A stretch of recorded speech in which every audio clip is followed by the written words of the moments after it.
Hi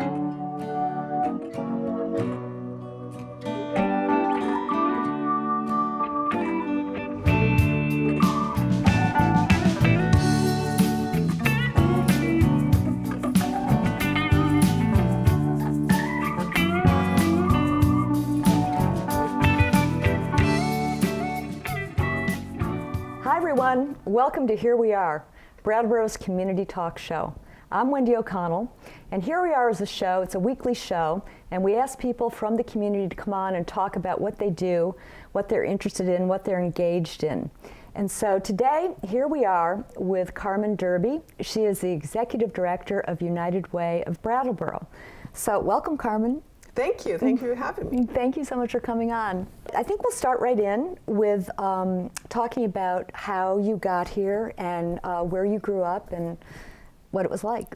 Yeah, well, I'm originally from Puerto Rico, and I moved to Central Mass with my mother and stepfather and brother and sister, and when I was around the age of 12. And there is where I went to school and started my work career, and that's when I met my husband, started a family, and at the time that my daughter was around 3, we decided that it was just getting a little too large for us, the area, and that we wanted a different place where our daughter would grow up. And so we started looking, and after quite a while of testing different communities, one day we headed up 91 North, and we went and we got to Brattleboro and decided this was where we wanted to be, in this community. So then we narrowed down our search, and a year or so later, we found our land and built a home and moved up here. That's great. Well, that's a pretty short period of time, actually. Yeah, it was a short period of time. We had no plan. We had, of course, sell the other house and everything else. But everything, once the decision was finally made, that this is what we were going to do, things fell into place. Yeah, it happens a lot, doesn't it? Yeah, it happens a lot. It's really... So I have a funny story if I could share with you, because anyone who knows me knows I'm a planner. I know exactly what's going to happen next. If I don't know, that stresses me out. And so when I moved up here and people started saying, well, how did it all go? I said, well, let me see. We sold our whole house, we bought some land, we lived in a cabin, we put everything in storage, and neither of us had jobs. And we moved. And they were like, no, that can't be. And I'm like, yeah, that must have been one of those moments in my life where I just did something completely different than I normally. But it definitely was the right thing to do, and we're really happy to be here. Yeah, and you must have had a lot of trust that things would work out in order to do that. We had one child, and one way or the other, we were going to survive. So. That's right. That's right. That's right. Could you talk a little bit about what it was like to grow up in Puerto Rico in the 60s, right?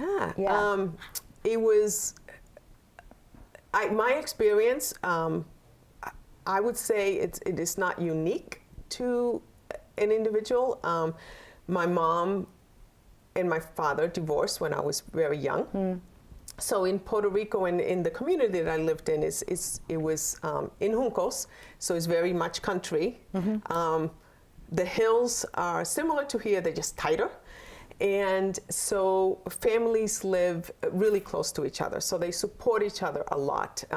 So when you visit one, you visit 10, because the houses are, very close. So I lived there with my grandparents, because my mom worked, but she was right next door. And so, went to school, and you walked to, you did walk to school, so people walked you down, and then they actually had to go get you to bring you up to get lunch, and then brought you back to school, and then picked you up again. That's, there was none of that transportation. I mean, later on, I do remember that there was lunches being served at the school. And it was just really it was centered around family. That's and really centered around my grandparents. And as a matter of fact, I grew up calling my grandparents mom and dad. Oh, wow. I knew that they weren't my parents, but that's how close that relationship was. Yes. that he was my dad and she was my mom, and I also had another mom that was younger. Interesting. And was that kind of the norm in that area, in that community? Yeah, that's pretty much the norm. It's just, you know, if someone has to go to work, children don't normally go to, even to this day, a lot of people in the family don't go to child care.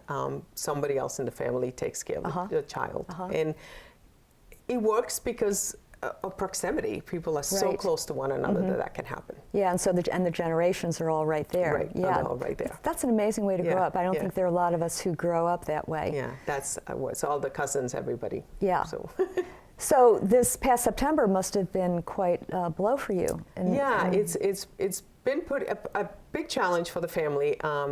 We have family in different parts of the island. But most of them are not, they're not in the big cities. So all that news that you hear about, you know, power's on in this area, those are really in the larger cities. And they're,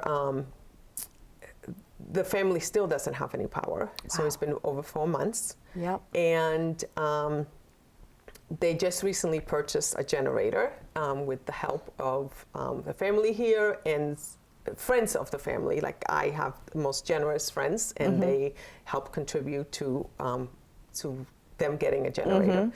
And water comes and goes, and this has been 4 months. So yeah, it's a really long time. It's a very, very long time. How is it for them? What are the conditions? Obviously, are very difficult and challenging. They're very difficult. I mean, I can't even imagine what they're going through. Yeah. And sometimes I hear, you know, people say, well, at least it's warm. Yeah, but, you know, it's too warm, and you can't even run a fan, or at night you might have mosquitoes. And it's just really frustrating. And the cost of goods, too, that's the other thing, is that everything was so much more expensive. And for this one family member, my aunt and her 2 daughters, the challenge becomes that they had really great gardens. So in order to not go hungry, because a lot of people in Puerto Rico really don't know what hunger is, because you can grow so much. But you have plantains, and you have bananas, and you have all these trees that take a few years for them. Right. That was all destroyed. Yeah. So even as they start rebuilding, it's going to have a huge effect on these families, because now they have to come up with resources to purchase things. Right. Because even if tomorrow they're planting the avocado trees and they're planting all this stuff, it's going to take a few years for these things to grow. That's right. So getting back to par is not as easy as we just have to go out there and do it, and it'll be all done. Right. So. And it's relying on so many different factors in order to get the goods, to be able to plant the seeds, to be able to make the garden. Yeah. And even to this, you know, right now, still most of the conversation with the family is through text. Once in a while, I get to speak to the daughter when she's at work, because in the town that they live in, there is no cell phone service still. So it's hard to have these conversations, and it's just text going back and forth. You can't really hear their voices. My mom was able to talk to her sister for the first time, like the day before Christmas. We finally were able to make that after that, and that was a pretty emotional time. And that was 3 months later. 3 months later. 3 months later. Unbelievable. So. Well, yes, and so having weathered that, and being here in Brattleboro, you know, with a beautiful view that you have out your office. It's quite remarkable. Very lucky. Yeah, and Carmen was relating how you know, she's been able to see the eagles flying back and forth on the river, and the view of the river there is really stupendous. We are very, very lucky, and in United Way, we're very thankful to the Hosting Association for how easy they make it for us to have that property. And have really nice offices where our employees are feeling safe and everything that they need there. And we do have the most amazing view. Anyone who walks into my office will usually start the conversation with, I didn't know that this office was here. And I say, well, it's mine right now. And that's one thing about Brattleboro, you know, because it was built, as we all know, and we're very aware of the fact that we are not facing the river for the most part. And so these magnificent views, you know, are not realized. And it takes walking into a place like your office or some of the the apartments on Main Street. On Main Street, yes. Even, looking out over the river are stupendous. Great real estate, huge real estate opportunities, yeah. And so you raised your daughter here, and she went K through 12 through the schools here in Brattleboro, and she liked them. She had a good great experience. At the high school. And was really involved with many things, and then I graduated from that and went and attended Harvard College in New York, and then went to Ethiopia for the Peace Corps for 24 months after that, and returned. She did try to find some work in Brattleboro and had some challenges with that. I think some of the challenges that she faced, or at that time, whatever, 4 years ago, was that generation needs answers quick. So when resumes get sent out and they don't hear back in the week, they've moved on. So she, because of her connection to Peace Corps, was able to get on the Peace Corps site and look to see where these jobs that there was a connection somehow, and send applications into New York, in places in New York, and heard right away, and she did. Had a job. So. Yeah. Well, I think that's something, we're obviously not going to cover it today, but the issues of kids of that generation, kids, 35 or under, trying to find work in Brattleboro, trying to find things that will tie them here and tether them as well. So I think that it is something that's being addressed. But and there are so many young people who are going back to the farms, which is sort of a whole other other thing. But so I was reading up a little bit on the United Way before I spoke with you, and what I didn't know, and I don't know, the United Way is it's sort of like the Red Cross. We know about it. It's part of our culture. It's part of what we've grown up with. But how much do we really know about what it's really about? And so I was reading that it started out in 1913 as the community chest, which was, I don't know, it's just really lovely to realize that back in those days it was really about community coming together, finding a need, and finding a way to help that need, and also for those of us who played Monopoly. The community chest, we have a connection to that, as well as, the get out of jail free card. So I thought that was really interesting. And what do you see as carrying through, the thread that carries through from those early days to now? I think the beauty of United Way is that it has been around. The name is recognized. There is a downfall with the name being recognized because, like you said, a lot of people say, oh yeah, I know exactly what United Way does. Each United Way, as I had mentioned before, is independent and governed by community members. So there's been a huge transformation that's happened in United Ways. And in the United Way world, we call it your grandfather's United Way. It's not here anymore. This is the new and improved your United Way. And so the United Way of Windham County, which serves all of Windham County, is the thread that carries through is really the community, and that the issues that we're working on and we address are very unique to each community. Now, sometimes many United Ways are addressing that issue because they're also happening in the community. The way that each United Way addresses them can be very, very different, and that's all determined by the community that it resides in. And so the issues that come up are ever changing. Talking about when the hurricane came through. Irene came through. I can't remember what year it was, but you got together and were you executive director then? So can you sort of walk us through what happened? How did you mobilize? So what happens is we've always had a day of caring, and so we mobilize community members to do work around the community. So we've had we had some experience back then around volunteers and how to engage them and make it all happen. And then Irene hit. And we had to go from working with 40 volunteers. There were days that we had 200 volunteers out in the community doing work.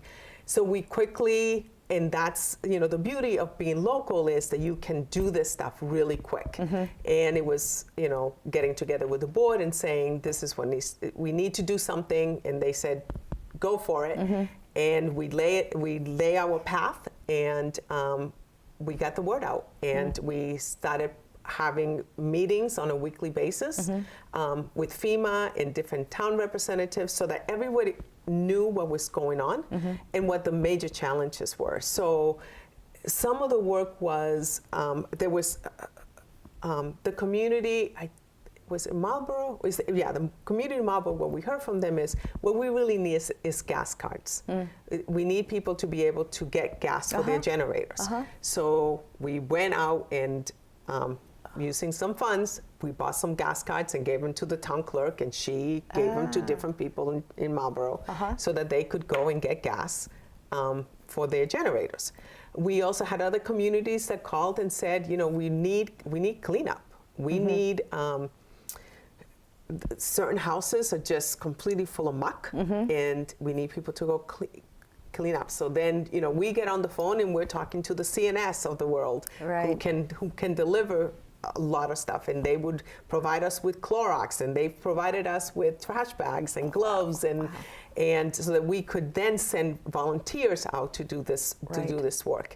And you learn a lot about mold when this happens. But that's the beauty of it, and having that opportunity that just quickly goes from 0 to 100 in a matter of hours, so that we can enforce it. And at that point, we brought in a volunteer coordinator that's just started to work. We quickly got on the phone and talked to some funders, and we heard from funders saying, how can we help? And we said, what we need to do is we need someone to coordinate these volunteers, because our staff can't handle it. We're doing other things, and in September we're also in the middle of our campaign. So so we received the funding, and we put someone, and a year later she was still there working with volunteers. And still addressing Irene and at still that time? addressing. Wow. We worked with Irene with other organizations that were doing case management, but they would let us know if people needed some volunteer work. So the SEFCAs and the Groundworks and all those organizations that were doing case management for people would be in touch with us. And then we would be sending out volunteers, and sometimes they went and they built stairs and they cleaned or they ripped. I mean, it was endless, the kind of work that they did. That takes a tremendous amount of organization, obviously, but also a tremendous amount of organization way back, starting years. I mean, you've created a structure. Right. We have the structure, and that's what's beautiful about our organization, is that we do have the structure that we can move quickly when a situation happens. Because the recipients and the people that are impacted by, they don't have time for us to say, well, we'll be ready in 2 weeks. They need this in 2 hours. And the reason United Way is key to this is because of our relationships. We have relationships with employers like CNS. We have relationship with towns, private sector. We have relationship with other nonprofits. So we know who needs to be at the table to have a conversation pretty rapidly. Yeah, so you have a network. Obviously, there's a network in place. And the other thing, and I thought of this when I was reading about United Way, and Mike, the question that always comes up for me when I hear about an organization of this size is, okay, how do you keep the connection to the people? How do you keep the connection to the community without it becoming, this big overriding umbrella that isn't really in tune? And I think that we saw that happen a lot with FEMA during in New Orleans, and what you're talking about, though, is the fact that you not only have boots on the ground, but you know who to call in these situations, and you also have relationships with them. Yeah, and the difference between an example such as FEMA, where FEMA is just one big organization that's doing work in the whole country, in the islands at times. Yes. The difference is that there is a United Way Worldwide, Yeah. and that's one organization. And we have a membership to United Way Worldwide, but we're completely independent. They're the guiding force, and in order for us to use the name United Way, there's just some accountability and some governance issues, that, requirements that we need to follow. And they build a lot of relationships that we can take advantage of, but locally, right, we're all here. All the employees are here. We're United Way of Windham County. Yes. And it's that relationship that we have where we can learn and we can take advantage of the national relationships that they build.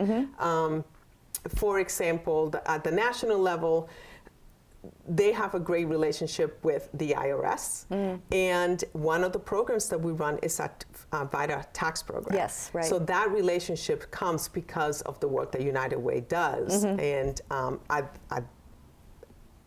at the worldwide level, that we would never be able to do Right. at our level, but Right. we can just connect to it and carry it down to our community. Yeah, yeah. And so Yeah, it sounds like an amazing template. It you is know. a good Yeah, template. Yeah, I mean, it was news to me, you know, to realize how connected you are not only to the community, but also to this larger organization that supports you.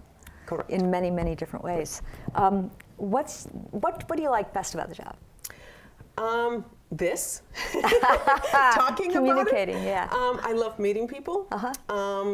I truly believe that the work that United Way is doing is powerful, and that it changes people's lives every day. And so it's my privilege to be able to talk about it, Yeah. And have meetings and introduce people to the concept and have people embrace it. Yeah. And that's one of the things that I love about my job. Yeah. Yeah, that's great. And so you're sort of an ambassador, you know, I am. to the and community. so is all my board members and Yeah. and the volunteers that work with United Yeah. Way of Windham County. They really are the ambassadors, because they'll be able to speak from their experience. Their experience is going to be different than mine. So when someone says to you, "Why do you volunteer with United Way?" they have to tap into that moment that made things different for them, and that's the Right. story that they Yeah. share. Yeah. So at the end of the day, at the end of each day, you go home. What do you do to relax and unwind and have fun? Not that your job isn't fun. No, exactly. But everybody, no matter how much fun your job is, you need to separate Yeah. a little bit. Well, in the summer, I like to garden, so I spend a lot of time in my garden, and that's my place. Yeah. I also like walking. So I tend to do that in the morning, so it's what prepares me for the rest of the day. I have also, my husband's very athletic, and so he does rowing and bike riding and running. So try to do some of those things with him. It requires him to adjust to my level. So, because his idea, like, it was, you know, we've been starting to do bike riding for a couple of years now together. And I believe he had to finally come to the conclusion that if he said to me, "We're going to go on a bike ride and it's going to be 100 miles, that's not happening. But I'll go on a bike ride if it's 10 miles. But last year, we were able to do a 26-mile ride, and that was my big accomplishment to him. You know, he probably did 50 because he goes for, then comes back and forth. and gets it and stuff. Yeah, right. Yeah, togetherness has its price, right? You know, and that's right. compromise We and have all to that. compromise. Yeah. I know that the acronym, one of your acronyms aspirationally is HOPE. And if you could just sort of run that down, because to me that was also very elucidating of both your focus and the breadth of United Way. So, a few years back, we did a community assessment and came up with different needs and what the goal was and the vision of the community members for. And they fell into different areas. And, you know, it was maybe transportation or something like that, but that just, we couldn't get any grip on how to have that role. And one of our community investment director finally came up with HOPE, and the health. We have a lot of work that we do for health, opportunity, prosperity, and education. All of those. And, you know, finally when we said, what umbrella do you work under? We work under the umbrella of HOPE. Yeah. And then we can talk about different programs and stuff under those.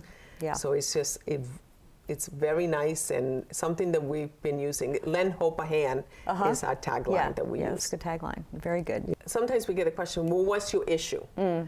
And if I had to come up with one word, it's our community. And so we work under the umbrella of Hope. We're not just a one-issue organization, and not that that's a bad thing. And there, but every single thing that we're working on is somehow connected to the other. And we know that the spider web that go around these issues, if you pull one of them and you break it, it can really have an effect on families and individuals. So we try to help families keep that spider web together in many ways, either by running a program ourselves or by supporting with revenue a program that somebody else is running, or by supporting a conversation in the community so that the issue stays out there and we can continue to talk about it until we come up with solutions. Yeah. And so you have individuals, not organizations, coming to you specifically for help, for assistance? Yes, we have part of the revenue that we raise in the community goes out in what we call grants. So pretty soon, I think this is around the time that we start receiving grant requests from other nonprofits.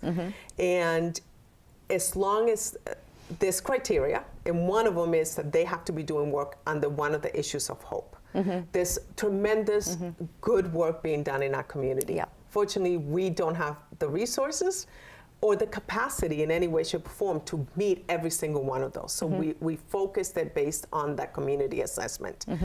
So if you are working in one of those areas, then you can apply for a grant. And then the community members under the community impact teams will be reviewing those. And they do a review. We do a review of financials for an organization.